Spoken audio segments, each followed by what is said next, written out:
Assalamualaikum warahmatullahi wabarakatuh. Kembali lagi di channel aku, Erhas. Kali ini kembali dalam pembelajaran IPS untuk materi kelas 8 tentang pengaruh perubahan dan interaksi keuangan dalam kehidupan di negara-negara ASEAN. Tentunya masih bersama aku, Rizal Hasanor ya.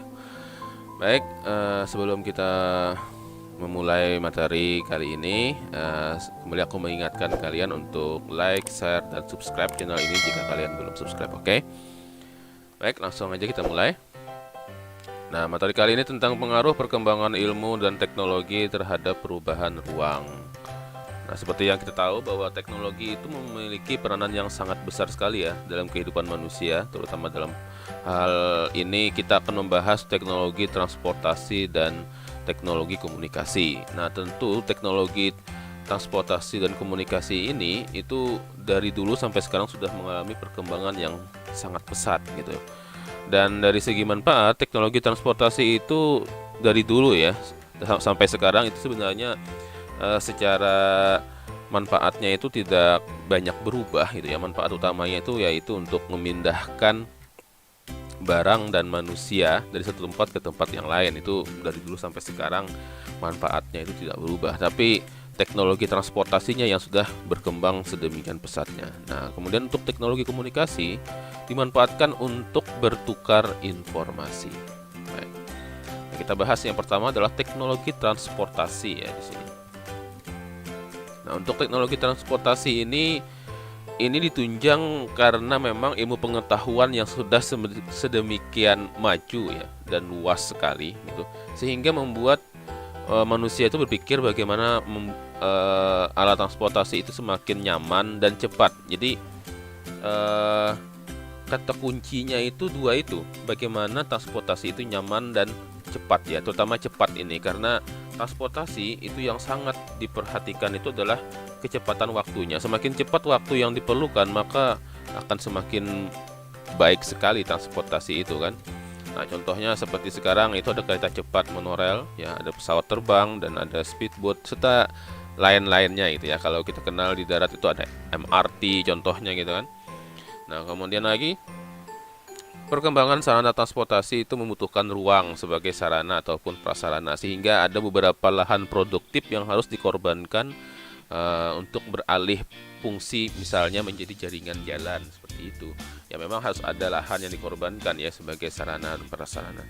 Nah, di beberapa negara ASEAN, rekayasa jaringan lalu lintas transportasi darat ini sudah sedemikian canggih ternyata, meskipun tidak banyak ya negara-negara maju di ASEAN, di Asia Tenggara ini gitu ya. Praktis bisa kita sebut cuma Singapura yang sangat maju gitu, yang lainnya itu masih negara berkembang. Tetapi ternyata di Singapura dan Thailand itu sudah ambil contoh ya, dua negara itu dia sudah mengembangkan jaringan transportasi darat bawah tanah. Wow, ini luar biasa. Indonesia baru mau mulai ya untuk transportasi darat bawah tanah ini.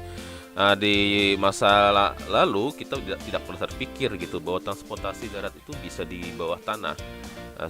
Selalu di atas permukaan tanah gitu kan. Tapi sekarang manusia sudah sampai pada tahap memainkan transportasi darat itu hingga sampai bawah tanah. Itu luar biasa. Nah, ini contoh perkembangan teknologi transportasi ya.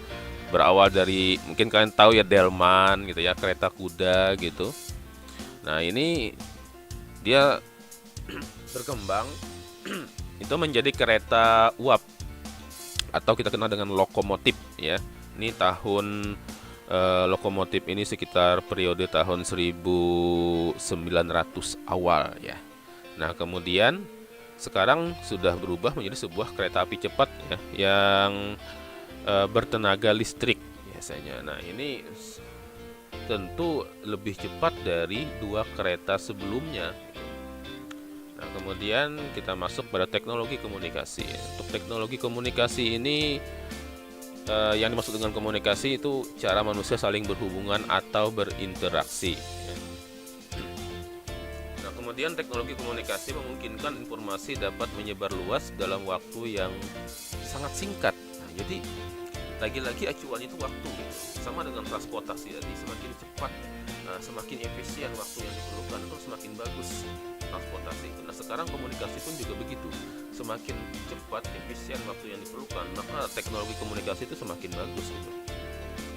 Nah, misalnya ketika kita dulu memerlukan surat gitu ya, dan itu memerlukan waktu 3 hari misalnya baru sampai dan dibalas lagi gitu kan, itu kurang efisien dibandingkan dengan sekarang kita bisa chat atau telepon atau SMS gitu kan, yang hanya memerlukan waktu beberapa menit saja sudah dapat respon gitu, sudah dapat balasan. Nah ini sudah demikian majunya teknologi komunikasi itu. Baik, sekarang kita lanjutkan contoh perkembangan teknologi komunikasi ini. Nah ini mungkin dulu, atau kalian pernah nggak main ini? Ya, ini memanfaatkan kaleng bekas ya dengan benang gitu ya. Itu sebuah teknologi komunikasi yang sangat sederhana sekali. Dulu sering sih aku membuat ini untuk main-mainan sama teman-teman gitu kan. Nah tapi sekarang mungkin jarang sekali ya kalian memainkan itu, karena sekarang kalian sudah memegang gadget masing-masing gitu dan bermain atau asik dengan media sosial kalian masing-masing dan bercengkramanya lewat medsos itu gitu. Nah ini ya. Oke, kita lanjutkan. Nah, perubahan yang terjadi pada masyarakat ASEAN sendiri akibat perkembangan transportasi dan komunikasi ini apa saja gitu ya. Mari kita tinjau dari berbagai aspek. Yang pertama, aspek sosial. Apa saja sih perubahan yang terjadi di kehidupan masyarakat ini? Yang pertama itu bertambahnya jumlah penduduk dalam waktu singkat. Ya, memang ketika segala sesuatunya yang menjadi lebih hemat, efisien dari segi waktu ya, tentu bertambahnya jumlah penduduk pun juga akan cepat sekali gitu. Ini dampak sosialnya itu pasti seperti itu gitu, terutama dalam hal transportasi ya. Karena dimudahkan memindahkan manusia dalam waktu yang cepat, maka pertambahan penduduk pun juga akan sangat singkat sekali gitu.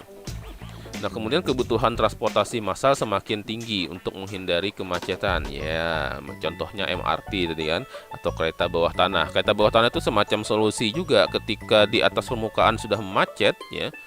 Tidak bisa lagi kita bikin sebuah jaringan jalan yang baru, maka kita pikirkan di bawah tanah tadi. Jadi, kenapa bisa terpikir ada jaringan kereta di bawah tanah? Ya, itu tadi karena di atas permukaan itu sudah sedemikian macetnya gitu.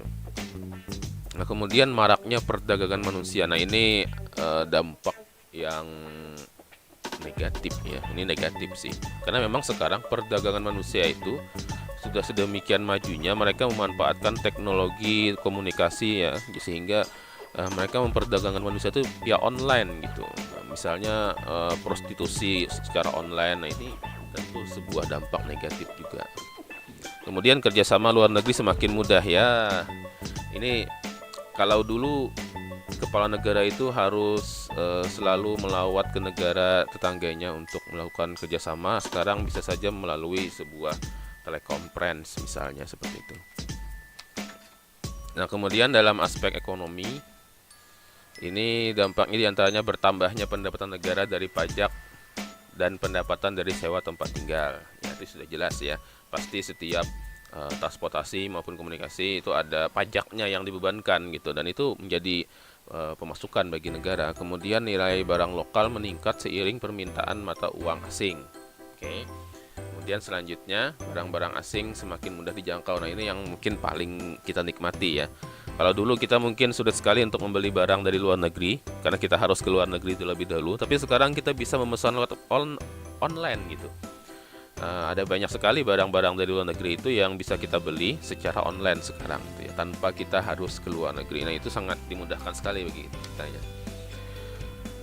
Dalam aspek budaya, itu terjadinya akulturasi budaya. Masih ingat apa itu akulturasi?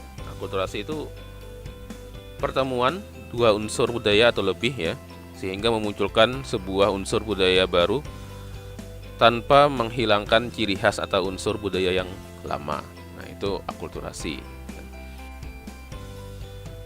Nah, kemudian perubahan sistem nilai dan norma, ya itu tentu pasti akan terjadi ya, perubahan dalam tatanan nilai dan norma yang ada di masyarakat. Ya bisa diartikan positif, bisa diartikan negatif karena tergantung budaya apa yang kita ambil dari luar itu sih.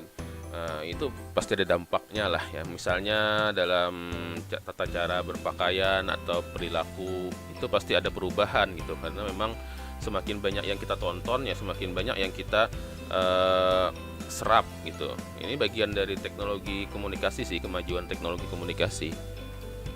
Kemudian terjadinya kecenderungan gaya hidup hedonisme. Hedonisme itu semacam gaya hidup yang suka hura-hura gitu ya, glamor gitu. Kemudian masuknya aliran-aliran yang bertentangan dengan budaya mudah masuk ya.